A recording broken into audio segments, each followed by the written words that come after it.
All right. I believe we are live right now, so I'm just going to act like we are because it says live, so I'm assuming live. Welcome to the Hockey Show Trade Deadline special. That is Conor Ryan over there on that screen, and this is Ty Anderson, host of the Hockey Show here at 98.5 The Sports Hub. Uh, really a chaotic couple of weeks or a couple of days, I would say, for the Bruins, Connor. The Bruins have finally picked their path. I think that became official on Tuesday.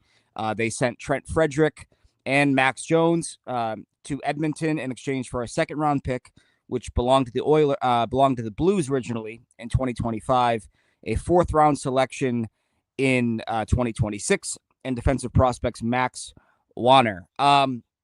Really sort of beginning here off the jump. We have a lot of questions we're going to get to throughout this show, this special. Jumping off the bat here, though, off the hop, whatever you want to call it, the Trent Frederick trade, I liked it for the Bruins. I'm curious what you thought about it.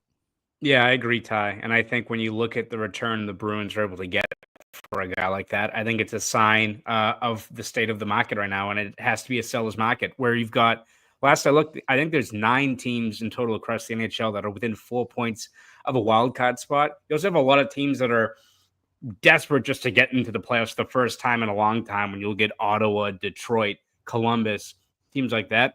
It seems like teams are really putting a premium and willing to give up quite a bit to get any sort of player that they can kind of get them over the hump going into the postseason. So I look at Frederick and, you look at his skill set and it's a type of player that I think a lot of teams probably covet in terms of a guy that can drop the gloves, can add a little bit of a scoring punch, even though that hasn't been the case this year.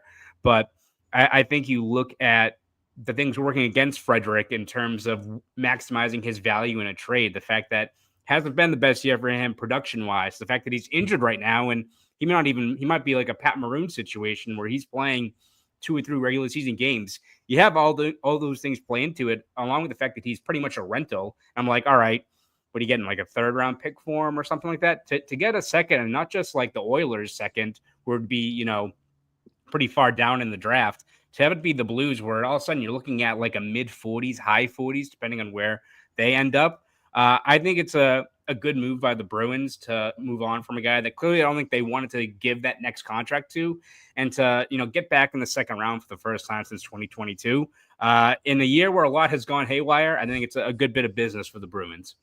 Yeah, I mean, listen, it's better than walking away. And as two people that cover this team, we've seen how this goes typically, right? Where you have a guy who's under contract, final year, homegrown talent, whatever you want to call him. And then you get to December, there's no deal. You get to January, there's no deal. February, no deal. The writing is kind of on the wall at that point. I can't think of many guys that they have drafted or acquired or whatever in the prime of their career, in theory, that they've let get to this point without a contract and then kept that player around. So it's learning from your past mistakes to a certain degree. And I also think, we talked about this off the air the other night, but like you can still probably get a pretty impactful player, as you just alluded to, within that spot. There are some interesting D-men, including a couple that are playing down the road right now at Boston University.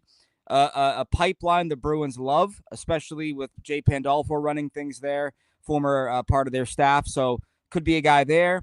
There's some center prospects that are intriguing, and you mentioned it, being back in the second round since 2022. I think it's notable here, Connor, that their last 2 second-round picks have actually been pretty good for them. You have Mason Lohrei in 2020, and you have Matty Poitras in 2022. Those are probably your best success stories in the draft since Jeremy Swayman, I would say. Those guys have probably been your best picks since the Swayman pick, which was the 4th round in 2017, I believe it was. Yeah. So you look at that and like, that's not a horrible return for a guy, again, that you were going to clearly walk away from, I would say, in free agency this summer. Yeah, and I think you look at it, right, and we've mentioned this before, but obviously I don't think the Bruins are going to sell last year where they looked like a team that had everything kind of going their way. But imagine if like Jake DeBrusk was on this team when everything was falling apart. You'd have like a Brendan Hagel return. You get like 2 firsts for the guy, for a 27-year-old guy who's like a 25 goal scorer. So it's just a state of what the market is right now. And yeah, as you said, the Bruins, I think it's well documented. They're ups and downs with the draft, but I feel like the second round is kind of like their wheelhouse, where it's that environment, right, where you can either find really high floor guys, which is usually what they do. The problem is they usually pick those guys in the first round. Or you have like a situation where it's a project, like, and we've seen that with Letourneau, who I think is a few years away from really seeing what kind of player you have in those types of players. But yeah, you look at the guys they've hit on, and like you could say that Mason Lohrei was a project, but they also like pick guys like Jeremy Lauzon, Brennan Carlo, Ryan Lindgren, these guys that, you kind of know right away they are what they are, but you can see them as a player that in due time could be a top 4D, a guy that can at least play 17, 18 minutes a night. And again, like I think we're going to have, unfortunately, Ty, a lot of time to talk about this draft, but the second round is, as you said, full of guys, a lot of right shot D that project as top 4 players, maybe not flashy, but can play 18, 20 minutes a night. A lot of guys in the USHL that are putting up over a point per game.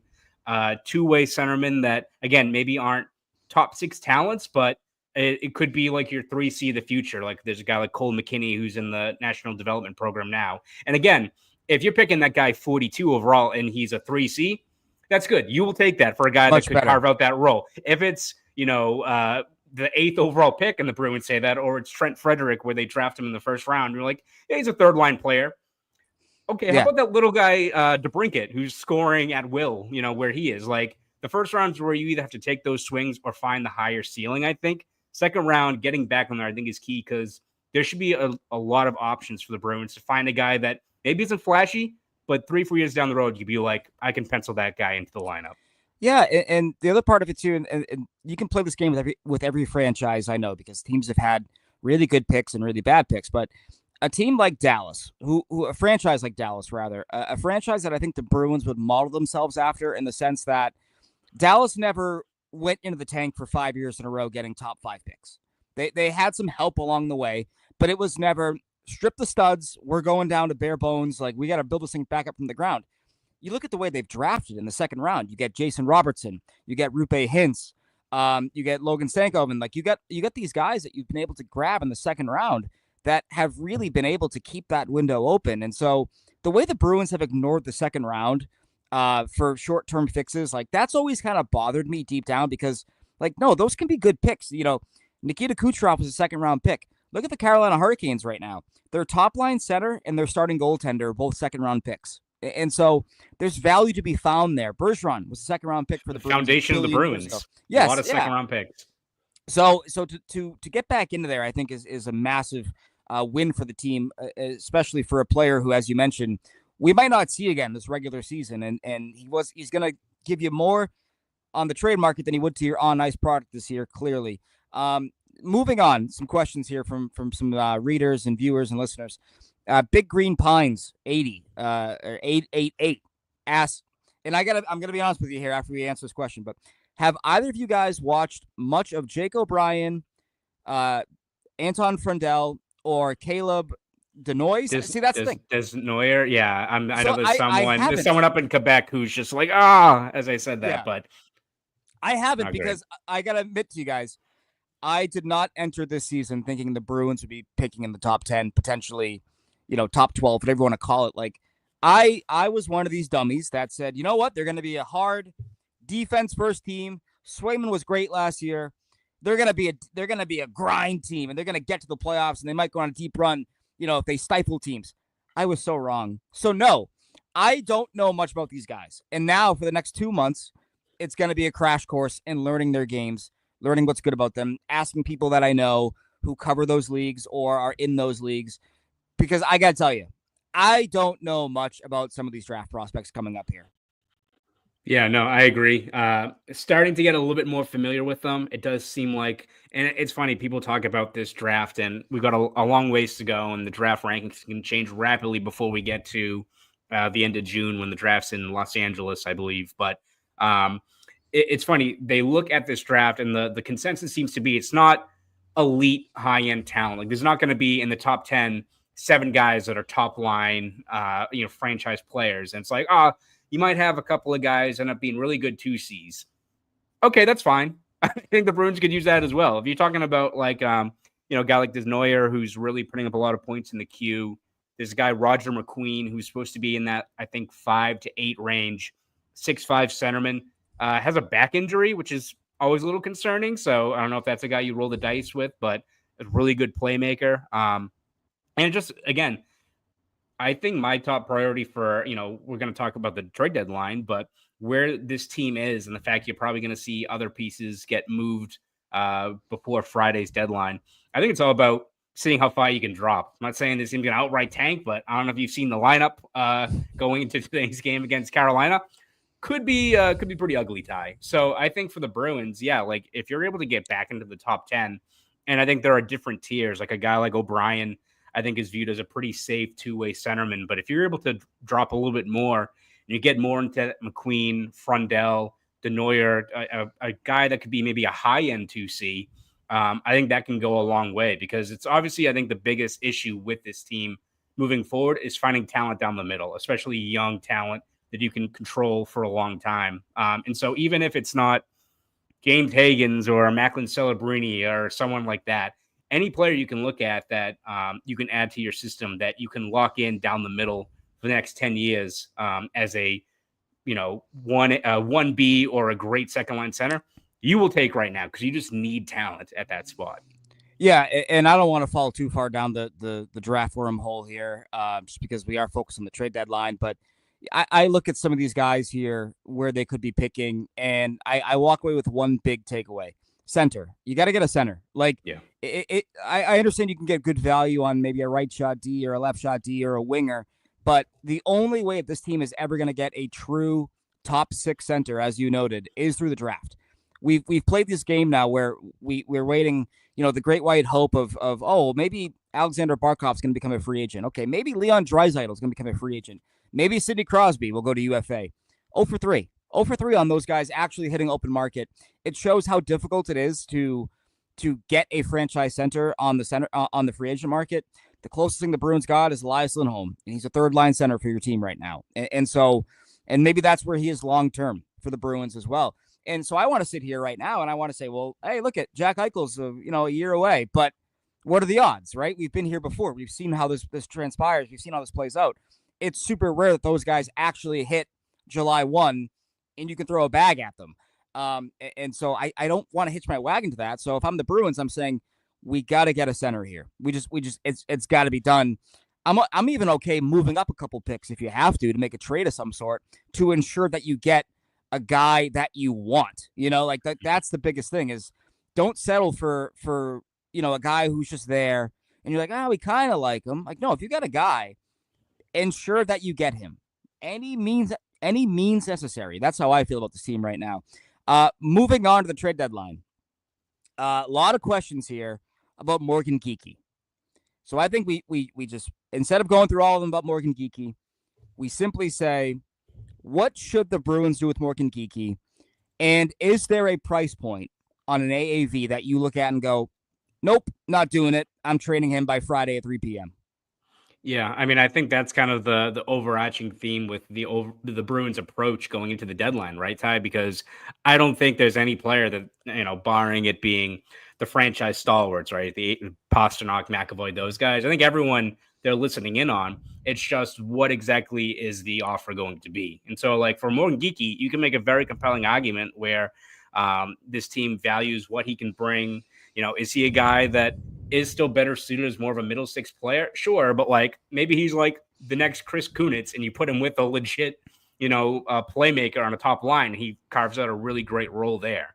I think there's value to what Geekie brings in terms of being a guy that you can put next to Pastrnak for the long haul. But let's say add someone in free agency or a guy steps up and develops and becomes a legitimate top line player. I think Morgan Geekie can still bring you value further down the lineup. Like he was like their first line center at the very end of that Panthers series. And he was pretty effective, like moving his feet, finishing hits, generating chances. Like I think he brings a lot of value as a versatile player. It just comes down to what our team's offering, because I'm saying all the things of, Geekie is a guy you want to keep around moving forward. And especially when you just don't have a lot of depth on the wings, guys that can put the puck into the net, which has been an issue all year long for this team. Yeah, keep him. But if a team's going to offer you like a first round pick and a good prospect for a guy that has a 20-goal season, has some has RFA rights, I think you got to listen in on that. It's kind of how it is with all these different players we're going to talk about. I think the Bruins ideally want to keep some of these players because, again, we'll see what their approach is this offseason. But I tend to think that they believe that they can kind of right the ship pretty quickly here, or, this whole year, sweep it away. You can make some moves, be bold this offseason, and get back on track. Not become a contender overnight, but get back on track of what they thought this year was going to be. And if that is your mindset, are you then hesitant to move a guy like Geeky who can help you next year and the years ahead? Are you not moving a guy like Carlo, players like that? I think they have to weigh what the right call is there moving forward. How long is this retool? And then also just what teams are offering. Because, again, I think Geeky's a good fit with this team. It can help you out in a variety of ways. But if it's a first and a prospect and a young player or something like that, you're not going to hang up that phone call. Yeah, that's really the key there. I think if it's a first round pick and plus, okay, well, Geeky was found money for you. Mm-hmm. He was not qualified by Seattle. You made him your top priority in an offseason where you didn't have a lot of cap space. And so from that standpoint, like, he's a perfect sort of pump and dump candidate. And that's what a retooling or rebuilding team has to do. You've seen that before with other franchises, and it's been able to accelerate their timeline by successfully doing that. Now, he's still so young, right? And you mentioned a lot of things that he does really well. I think he's very strong. He's very strong below the dots. I think he's good behind the net. He's a very sort of industrial player by nature in terms of how he works. But he also has a really heavy shot, and the Bruins don't have a lot of those kind of guys. And so for a guy like that, I always come back to, can you replace him at a similar price point? I entered the season believing that the Bruins would keep one of Geeky and or Frederic, but not both. Mm-hmm. And Frederic's gone. So do you look at Geeky now and say, okay, he's coming into his own? It's not. Yeah, we probably should pump and dump him, but we're lucky that we got him. He's been successful. He can play up and down the lineup, and he's a lock, in theory, for 15 to 20 goals every year in this system, in this environment, playing the role he plays. Like he did have a good year a season ago, and he didn't play the whole season with David Pastrnak. Like, so he's a solid contributor, and he can play all 3-4 positions. There's value there. And then you sort of look at what they've walked away from, right? They walked away from Danton Heinen. They walked away from Jake DeBrusk. They may walk away from Charlie Coyle if they can find a taker between now and Friday. We'll talk more about him in a second. And if you're losing all those guys, well, then the value of a Geeky kind of goes up a little bit. Now, the dollar amount that I don't want to go past is $4 million. That's kind of my, like, 4.2. That's kind of where I draw the line. But it's a really odd offseason to try to make that call because of the cap going up the way it's going up. Everyone is going to make more money, so like your $3 million guys might make 4.5 now. So you look at that and you're like, okay, well, we might have some initial sticker shock, but that may be the going rate for players of that caliber now moving forward, which is going to be really tricky. And that's the part that, I think it's the same reason why, let's just bang it out right now. Brandon Carlo. I think that's the same reason why they are not in a rush to trade him right now. I think it goes beyond just, okay, like, we're selling, and so we should sell this guy. It's like, no, he has term. And Will Borgen in New York, formerly of Seattle, just signed an identical contract to what Brandon Carlo is currently making. So I do wonder if there's a part of the Bruins that are like, you know what? Maybe let's hold off on trading this guy, Brandon Carlo, right now, because this contract might age a lot better than we all realize right now.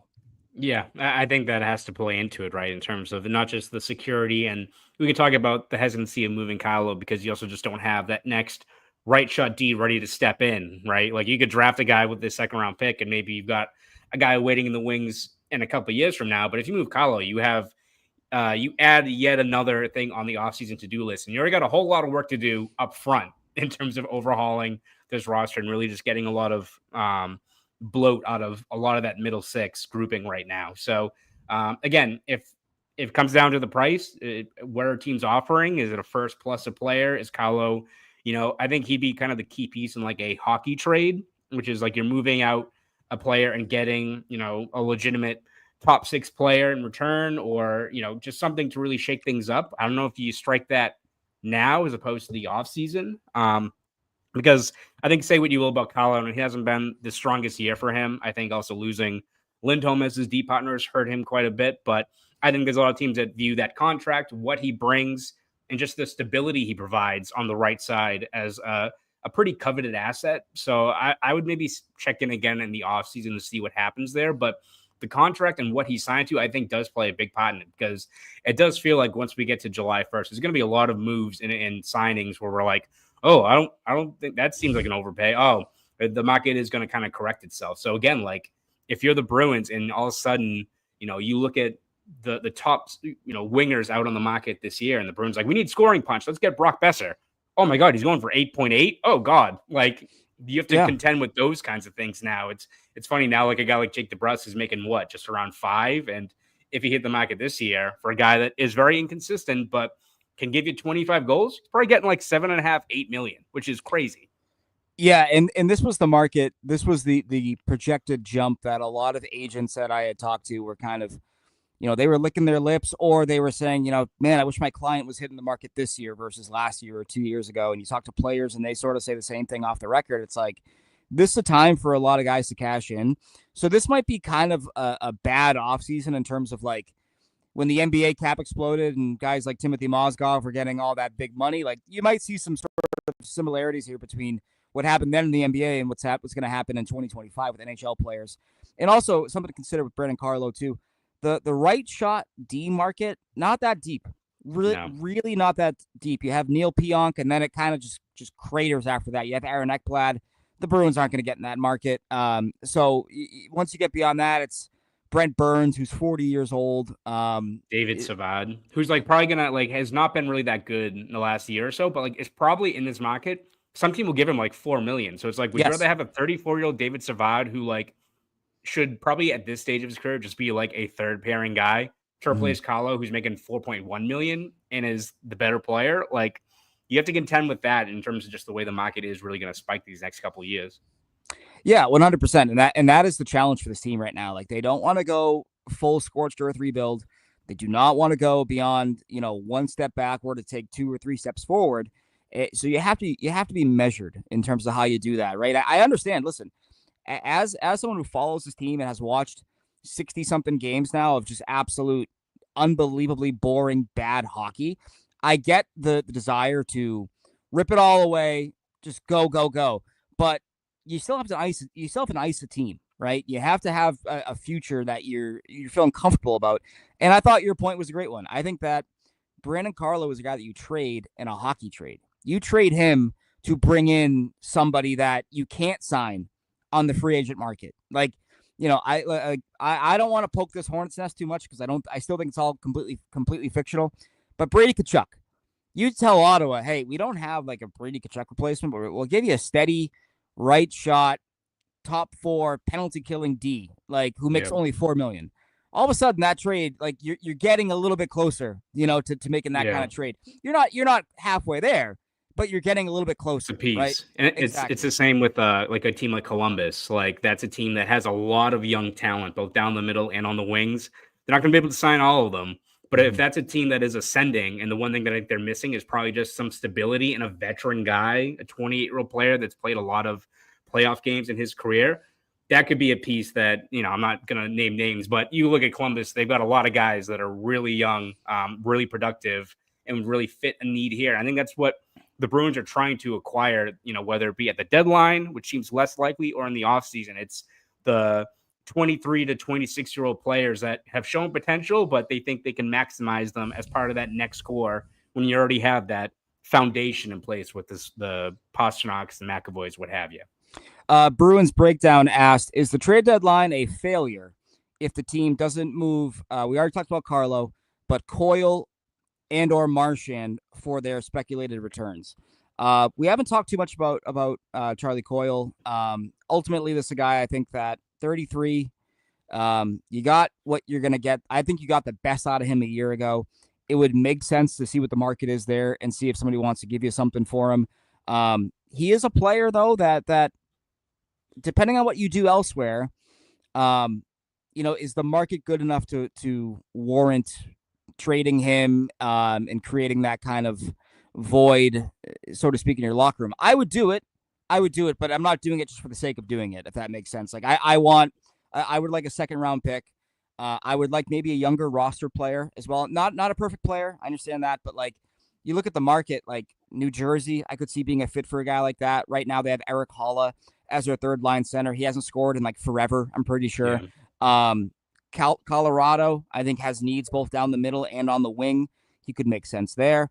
But Coyle's a guy that I'm curious what the market is. I think he might be better than a lot of Bruins fans think, despite the season he's having. But it's also one that I think that the Bruins, like, you got to spend that money ultimately. You got if he's gone, you got to spend that money. What are you spending it on? And I think that's a challenge for this team.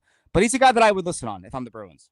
Yeah, and I think you look at just the way the market is, right? It's the same thing. I'm like, all right, if he's going for like a second or prospect, I think you listen on that. But if a guy like Adam Henrique got a first, right? If a guy like that can do that, or I know people have said that Scott Lawton's a guy that is going for like a first round pick plus young players. I'm like, I'd rather take probably Charlie Coyle, honestly. I know, again, like most players on the Bruins this year, he's not had a really strong season, but he's kind of the same as Frederick, where you look at his intangibles, you look at what he provides as a puck possession, versatile centerman, played a lot of playoff games, has always done really well in the postseason. I think a lot of teams would be willing to move like a low first or a young player there to add him to the mix. So again, they all kind of follow the same theme, Ty, right? Where it depends on what the price is. But for a guy like Coyle, where you're able to get a first round pick or something that for him, and maybe his best days were in front of him and they're not going to be there anymore. If you're just making the most of an asset that isn't going to help you in 26, 27, 28, that would be a pretty shrewd move, I would say. It just depends on which team is ready to pony up those draft picks to move him. Yeah, 25 goals a year ago, 60 points, career highs that I don't think he's going to hit again here. Love him as a player, love him as a person, but and I think if you're a buyer, if you're a team looking at Charlie Coyle, I'm looking at last year's postseason where he was deployed as a shutdown two-way guy against Barkov and against Matthews. Like that's a hard challenge to get when you're used to being a third line center. I think we always talk about 2019, obviously, when it comes to Coyle's postseason play in Boston, and we highlight that for obvious reasons. I thought he was really good in that 2022 series against Carolina, where that was a flawed team. You kind of saw the cracks in the Eric Halla as your second line center kind of thing. And I thought Coyle really stepped up there in that spot. And granted, that was 3 years ago this April. We all know, but he's a guy that I do think has been really good in the postseason in the past. And so I think his market might be a little bit better than people may give it credit for, to your point. Let's get to the big one. Brad Marchand. I have spent all week, Connor, trying to figure out what the hell they can do with this guy, what's going to happen. The injury did not uncomplicate things, shockingly enough. I still have no idea what's going to happen. I will say this about Brad Marchand. If I'm trading him, and I think your list of actual suitors is probably shorter than we imagine, if only because he has some say in where he goes. He has an 8-team limited no trade, and I think they're going to try to do right by him if they do trade him. I want the Claude Giroux package. I want a first-round pick. I want a young roster player, and I want like a lower-tier pick. That might seem high. I understand that. However, he is the only guy on the trade block that is a 36-year-old, all-situation, all-zone threat who is still on pace for 25 goals prior to getting hurt and has won a Stanley Cup and has been an effective player performer. And he's a leader on and off the ice.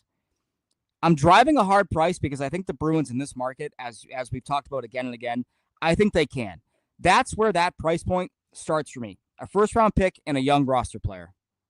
Yeah, and I think that is what the going rate would be. Like, I think you look at the Giroux return, you look at like what the Bruins gave up to get a 33-year-old Rick Nash who was on his last legs and didn't play after that year either. I know that was concussion, but still was not prime Rick Nash, but still was an impactful player. And they got a first, a player like Ryan Lindgren, who was a pretty productive player then for a while. Some roster players like Spooner.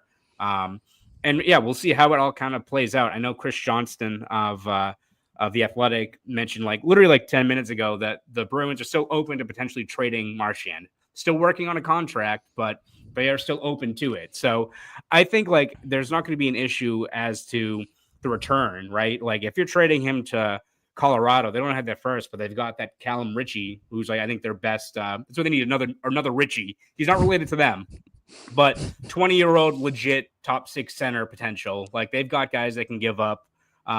So I think the return would be good. It's just, do you take that next step of actually moving on from your captain, especially if you're the Bruins and you think that you can kind of get back on track next year? Like, and I think the biggest thing for me, Ty, what is going to determine whether Marchand's here or not is how they bridge the gap on this contract. If we get to 250 on Friday and the Bruins are talking to him, they're like, we are still so far apart in terms of term, in terms of the money, and they think that this isn't going to work. I think that is kind of the straw that will break the camel's back there, because it's like, people look at Marchand, he said all the right things. The Bruins have said all the right things. Well, last year, Steven Stamkos and Julian Brisebois said all the right things as well until he got to the 11th hour. And people could say, well, Marchand's played here his whole career. He loves it. He's a Bruin through and through. And we all agree with that.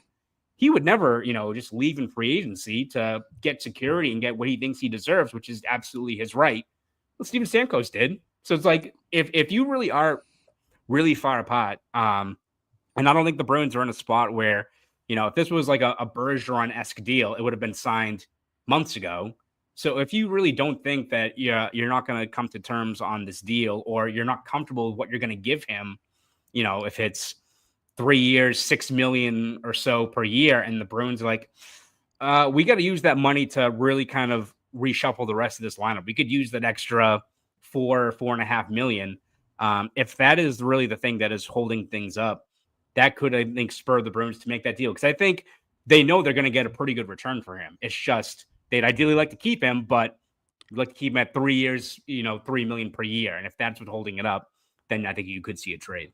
Yeah, and I got to tell you, man, like I'm getting a little nervous because, the Bruins, I think Elliot Friedman talked about this yesterday or earlier this week. Like, they love to grind guys down in negotiations because they want their best deal for their team. I would say to them, I wish you guys grinded Elias Lindholm down a little bit more, but that's besides the point. I think you look at that and okay, this is your captain though, right? Like this is your leader. This is a guy that you've said all year you don't want to lose. And here we are, March 6th, and he still doesn't have a contract beyond this year. I imagine term is the hangup. I imagine they are probably wishing that he would take more of the Bergeron or Chara approach, where you're taking 1-year deals with low cap hits and high bonus numbers, and you can build a better team that way. But if you're Marchand, you're saying, no, guys, I've made $6.1 million. Yeah, for the last 8 years of my career. Like, no, it's time to pony up. It's time to give me some security. And yeah, the Stamkos point you made is a great one, because, I mean, listen, Tampa loses in the playoffs, and the next day, Stamkos is back on the ice at Tampa facilities with Tampa teammates, and he still leaves on July 1. Like, and so it doesn't mean anything, right? And that players want respect. They want to be taken care of. And we're here in March, and the captain, the only team he's ever negotiated with, you don't have a contract yet. I mean, that sets off an alarm bell.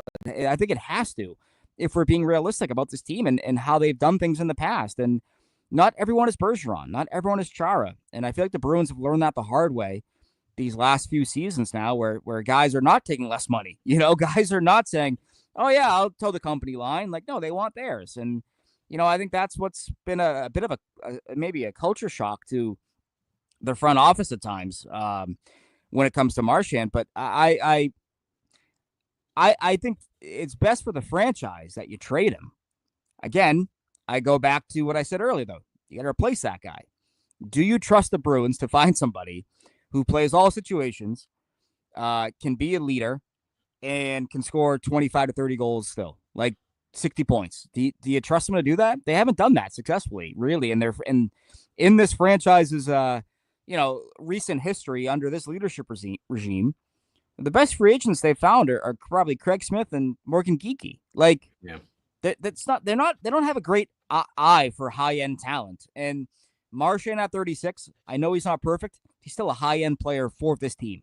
And, I wonder what happens there. Some loose ends here to tie before we wrap it up. Robert Chalmers asks, what percentage is Brazeau gone? I got this one at 100. Personally, I think he's gone between now and 3 p.m. Yeah, I agree.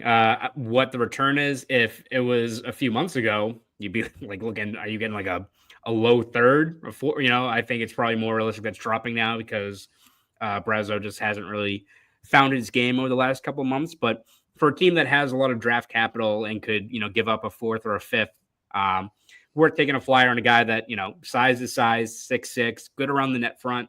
Even if it's like a team that's not there yet, but is rebuilding, like if you're going to carve out a solid third line spot for him, I think it's well within reason he could be a 15 goal, 35, 40-point guy in due time in the right spot.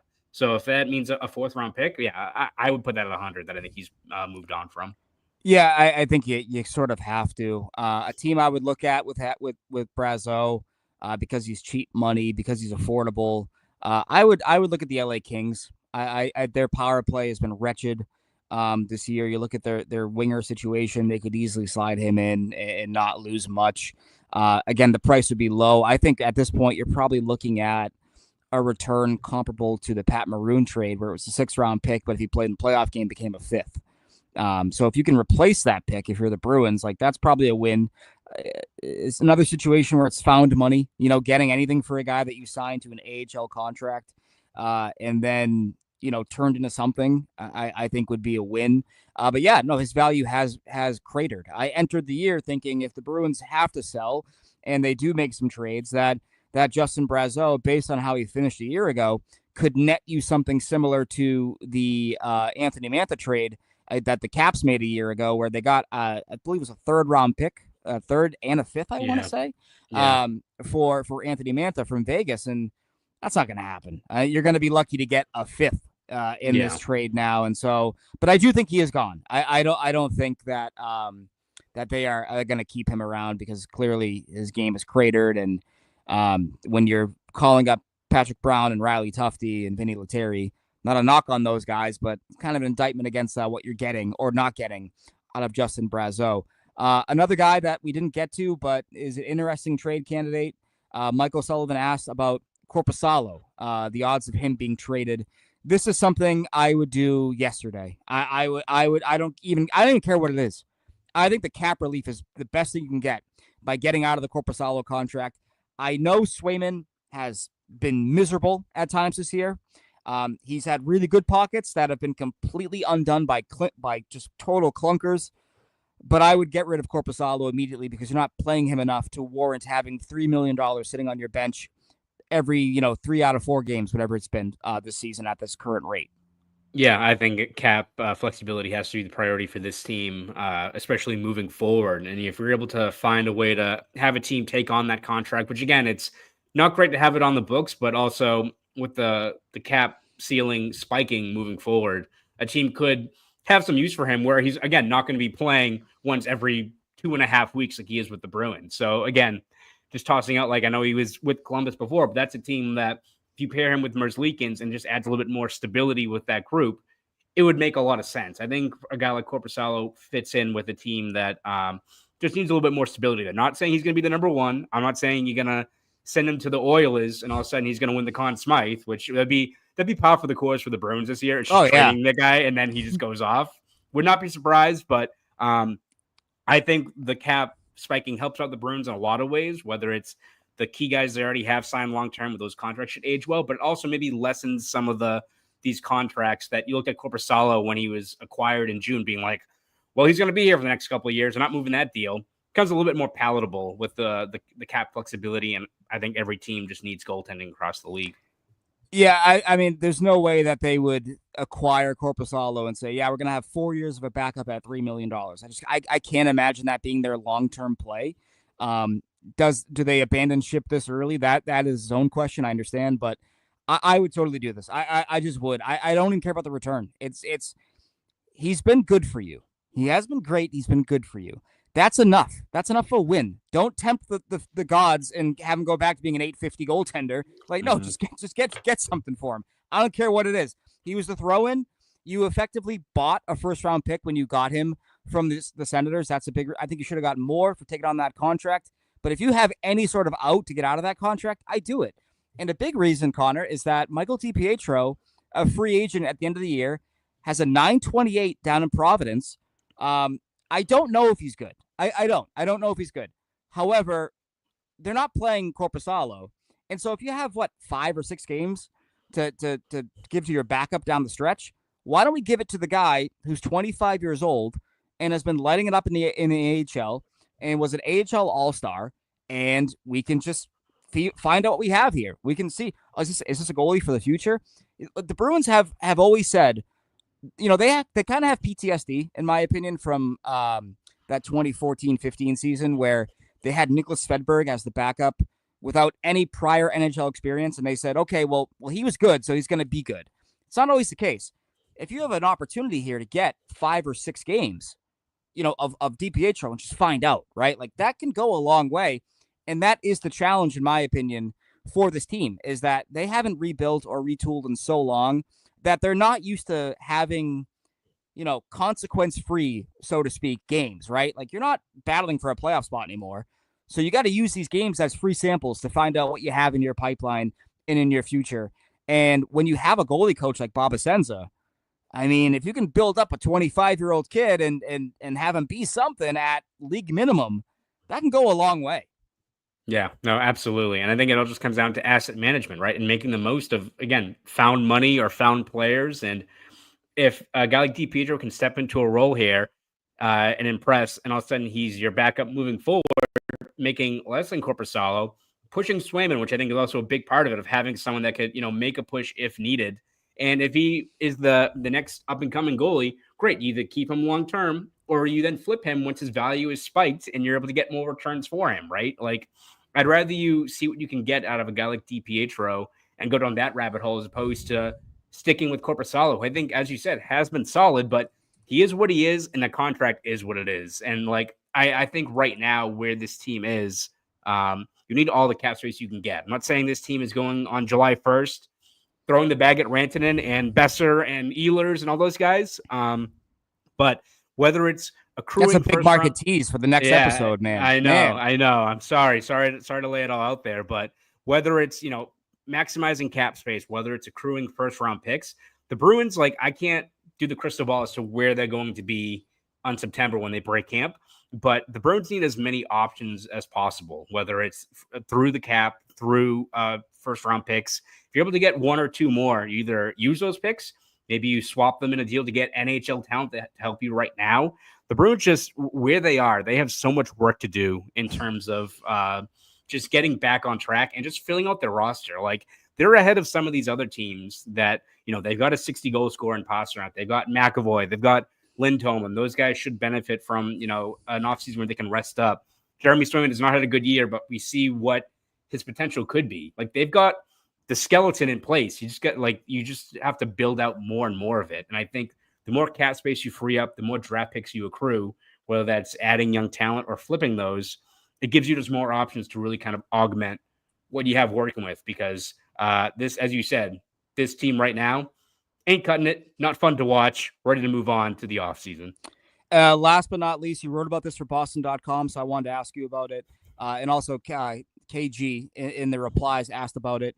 Potential buy low candidates for the Bruins. He mentioned Elias Pettersson and Dylan Cousins, but you wrote about some guys on Boston.com.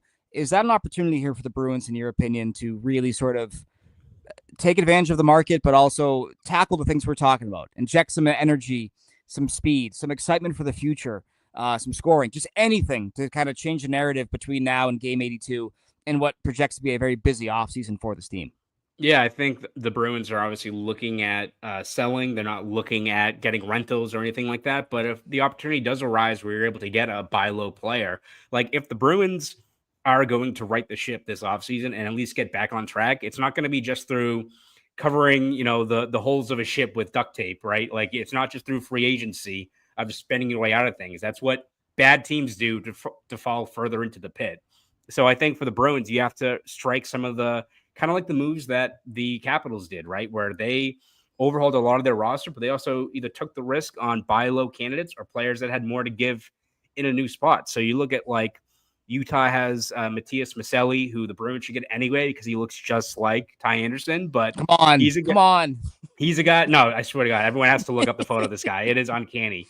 But a guy that, has surpassed 50 points last year with when they were the Arizona team, but has really struggled to find his game this year. It's been scratched quite a bit. I think he's only got 18 points, but is 24 years old, plays with a lot of pace, has a 49-point season, a 50-point season, kind of like how you maybe view a guy like Zaka, where you like the intangibles, you like what he could bring. And again, not saying you're bringing him in and he's going to be a 30 goal guy or like you're putting him in the top 6, but a guy like a Geeky or a Zaka that fills a need. And like that's a guy that you can move in moving forward. So a guy like that, Lawson Krause, he's a power forward kind of player, signed for another 2 years, had 3 straight 20-goal seasons before this year, and his play is cratered. I think you have to put a little bit of caution with those power forwards when their production drops as to how much tread is left in the tires. But another guy, like if the Bruins aren't in a spot where they can pick and choose, right? Like you have to be kind of where the Capitals were last year, where no one wanted to touch Pierre-Luc Dubois, myself included. I was like, I don't want that guy in the Bruins room. He's looking pretty damn good with the Washington Capitals right now. And so I don't know if it's going to be as big as a Elias Pettersson. I threw that as like the tail end one of like the real swing for the fences. And that's probably more of a off season, but that is a guy that if like the Canucks are terrified of that contract being on their books and there's red flags, and I think there are, but if you're the Bruins and you don't really have a solution for a legitimate top line center, those are like the kind of moves that don't say you have to make, but you got to explore. And I think if you're the Bruins, it's about getting uncomfortable, buying low, going into the bargain bin for some of these players. And the promise of, Elias Pettersson scoring 40 goals for this team for the next 8 years weighs what we've seen this year, which is just a miserable product on the ice. So not saying that get the Pettersson jerseys ready, but those are the kinds of players you have to explore. The guys like him, Zagras, who like got a lot of red flags, or the guys like Maselli and Krause. So I don't know if that's more of a plan for the offseason, but those are the type of players you got to keep tabs on. It starts now, right? And this is something that Don Sweeney has talked about in the past. And love him or hate him, I don't think that he's on the hot seat. I think he's been emboldened and empowered by the front office, by those above him in the front office and by ownership. They believe in him. So if you're not going to make a change there, you got about, I would say, 4 months here to really kind of change the narrative and change the overall vibe and feeling of your team. I think fans right now are frustrated and they want to know the direction. They want to see the Bruins get closer to matching their peers in the league when it comes to having an identity, having enough speed and skill to hang in today's game. So any players they could bring in, I want them to have speed and an offensive mind because that's what this team desperately needs more of. When you watch this Bruins team compared to other teams, when the Nashville Predators are looking like the Harlem Globetrotters against you, like you have a problem. You have a problem with your speed and your skill and your lack thereof. And so that is the biggest thing for me. So if there are any guys on that market, that second chance market, like a Michelli, like whoever, like if they got the offensive mind and the capabilities, I'm bringing them in. And I think that's the real test here for the Bruins. Yes, they're rebuilding, they're retooling, whatever they want to, whatever term they want to use. But you got to show that you have the mind, the know-how, and the ability to change with a game that is changing, right? I think the Bruins, they fell way too deep into their identity politics this year of we're the big bad Bruins. The Panthers are tougher than us, and that's not allowed. It's like, okay, well, you still got to score goals to win games. And that is the biggest thing that they got to identify between now and when they're competitive again, truly competitive again, is they gotta bring in enough talent here. Talent is the name of the game in the NHL in 2025, and the Bruins simply need more of it by hook or by crook. So that is going to be the game for them. We're going to see what happens here. Connor, this has been fun. I'm happy we did this. This is nice. This was absolutely fun. It's been a dour season, Ty, but always love talking hockey with you. Absolutely. Well, thank you so much. That's Conor Ryan from Boston.com. I am Ty Anderson from the Sports Hub, and we will talk to you guys soon.